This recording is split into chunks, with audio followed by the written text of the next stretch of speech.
Welcome to the third in this series of videos regarding effects for the 5th edition rule set in Fantasy Grounds. This video is going to cover all aspects of damage effects, and it's quite a lot to get through, so we'll go straight into it. We first of all need a character, so let's select Balasar. And as you can see here, we've already added a power group into his actions tab, and we've also gone ahead and added a simple damaging effect. As you've seen from previous videos, the keyword needs to be entered, in this case DMG, then a colon, and then the modifier, in this case a die 4. Damage is one of these keywords which will accept numbers and dice strings, as well as the special characteristics in square brackets like proficiency and level, etc. So in order for this effect to work, we've got to have Balasar on the combat tracker, so let's put him on there and let's place the effect on him. So Balasar is now assumed to have hit the bad wizard, and he's now going to do some damage, so we'll just drag some damage on, and as you can see, the extra damage was dealt there. He rolled for his normal weapon, his great club, and it also rolled for the extra 1d4. And you'll see here down in the chat box that all the damage has gone in as bludgeoning damage. So the 1d4, even though we haven't given it any kind of a type, has simply added in to the 1d8 that he would normally do. So all of the damage has gone on to the wizard as bludgeoning damage. So this damage here is what we would call untyped in a way, because it doesn't have any kind of type. And if we gave it a type, which we can do by opening up the edit box and then just placing a comma and then adding in a damage type, in this case we'll add in fire, and we will remove the old effect, place the new one, and then we will get Balasar to make his great club attack again. Now this time you'll see that the damage has been split up. The great club has done its normal bludgeoning damage, and the additional extra damage here has done fire damage. And this is important in this case because, as you can see, the wizard has partially resisted part of the damage. This is because if you look here on the combat tracker, the wizard has resisted, or has resistance to fire. So although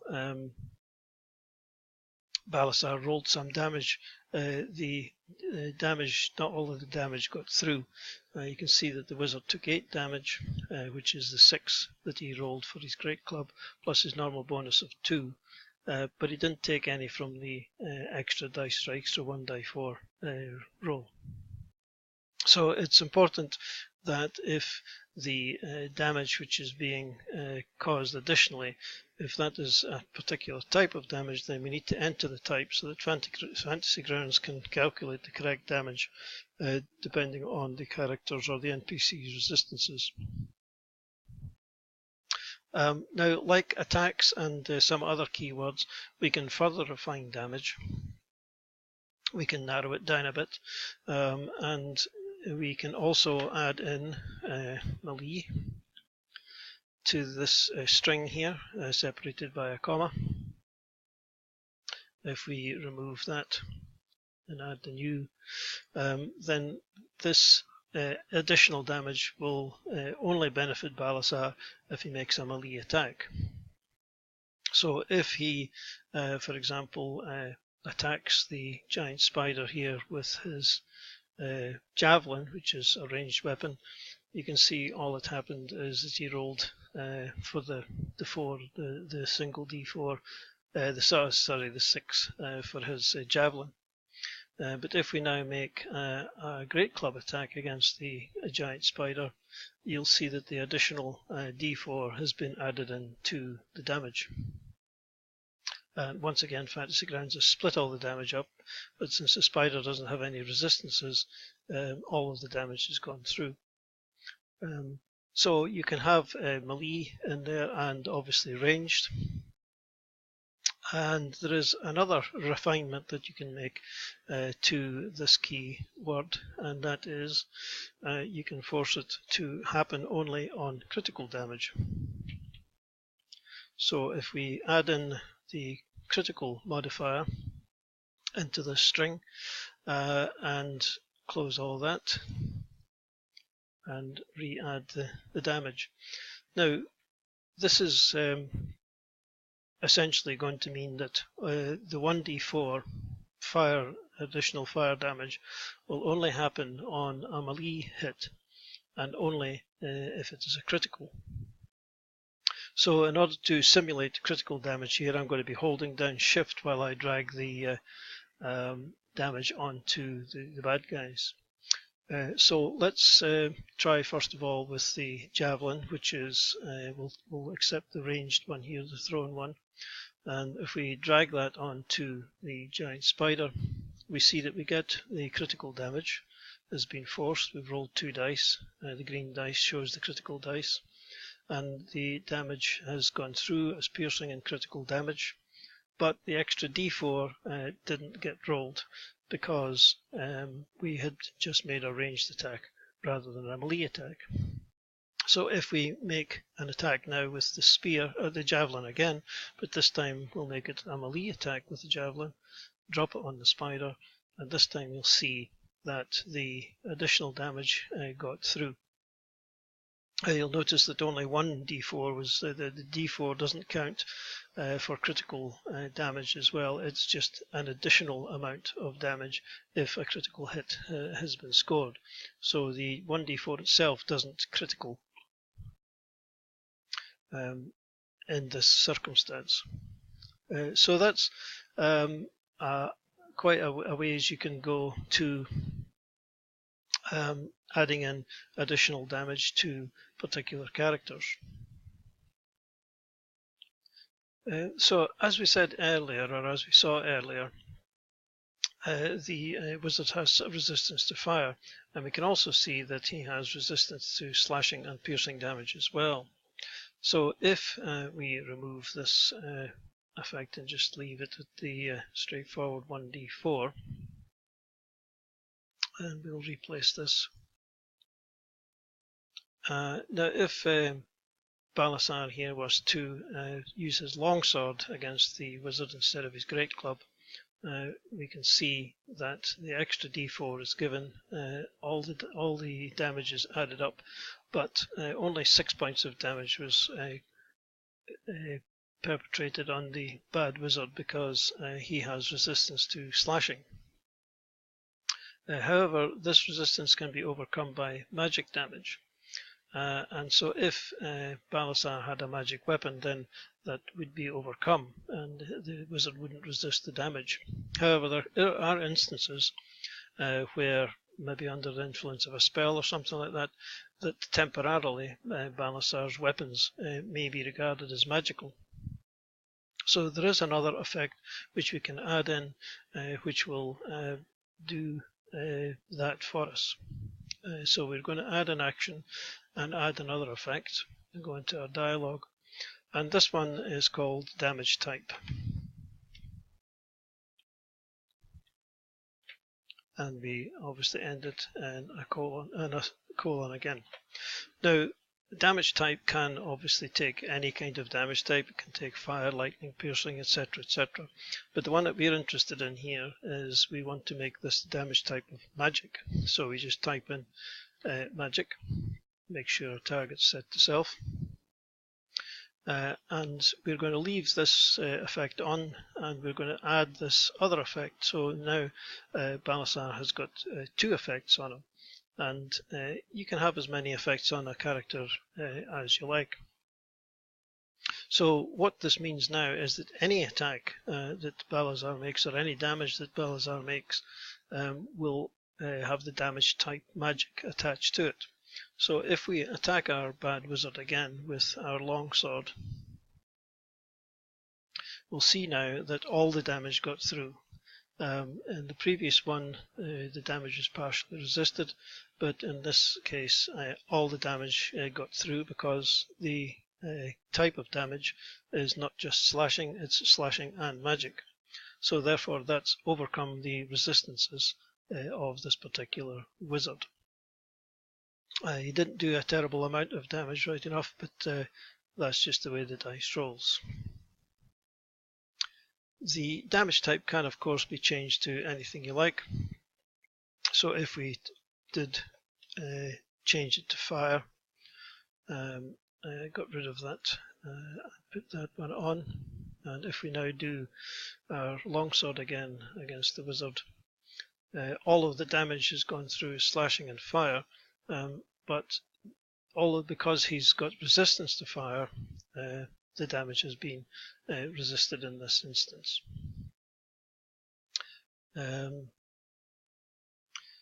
So up till now, all the effects that we have created have been on the player character themselves. But let's look at an effect now in the damage genre that's going to be applied to a target. This is the ongoing damage effect. Maybe Balasar gets himself some kind of spell, or he maybe gets himself a sword of wounding or something like that, and this is going to go to ongoing damage. The damage will be applied to the creature every time they end their turn. So we're going to create this new effect in the same way as before. And this time the keyword is damage ongoing, or DMGO, our colon as usual. And again, this one can take numbers, or it can take dice strings, and it can take the special characteristics as well. So let's just, for a change, make this 1d6. We can also specify a damage type here. If we leave it at without any damage type, then it will just be untyped damage which will be applied. But if we place a comma in and then, let's say, call it necrotic damage, just for fun, then that will apply necrotic damage to the bad wizard every time that his turn comes around. Now this time we're not going to change the targeting to self. We're going to leave it at targets, because this is something which Balasar is going to place on the target. He doesn't want this on himself, otherwise he'd be the one taking the damage. He wants it on his enemy. So let's move the combat tracker down to Balasar's goal. Now for this to work, Balasar must have a target. So he's going to target the giant spider by holding down CTRL and clicking on the giant spider, or you can do this on the map if they were on the map. And you'll see that under Balasar now on the combat tracker, he's targeting the giant spider. So this means he can place the effect. So when we click on this effect here, it actually places the effect on the target rather than placing it on Balasar himself. So we can see now that there is an ongoing effect being placed onto the giant spider, dealing 1d6 necrotic damage. So if we move it round to the giant spider's turn, you'll see that at the beginning of the turn, the damage was automatically rolled by Fantasy Grounds, and the giant spider took 2 necrotic damage. And if we move it round to his next go, you'll see that it's taken it again. So every turn, unless something happens, the giant spider will continue to take necrotic damage every time he comes around. So that covers the offensive damage types. So let's have a look now at the defensive damage keywords. We've touched on this already to some extent, because we noticed that the wizard earlier had some resistance to fire damage and also resistance to slashing and piercing damage from non-magical weapons. It's equally possible, however, that the player character could have some kind of resistance, either from a spell effect or a racial trait, etc. So let's go ahead and create a new effect. Add action, add effect, go into our effects dialog, and we are going to set this up for a resistance. So the keyword is resist, our colon, and we're going to give Balasar some resistance to lightning damage. We need to make sure that the targeting is set to self. We can simply apply that effect now, and so Balasar now has resistance to lightning. So if our wizard here were to attack him and do some lightning damage, we can see that Balasar resisted the damage and only took 1 point instead of the 2 that was rolled on the dice. If we were to amend this and remove the damage type here and simply put in all,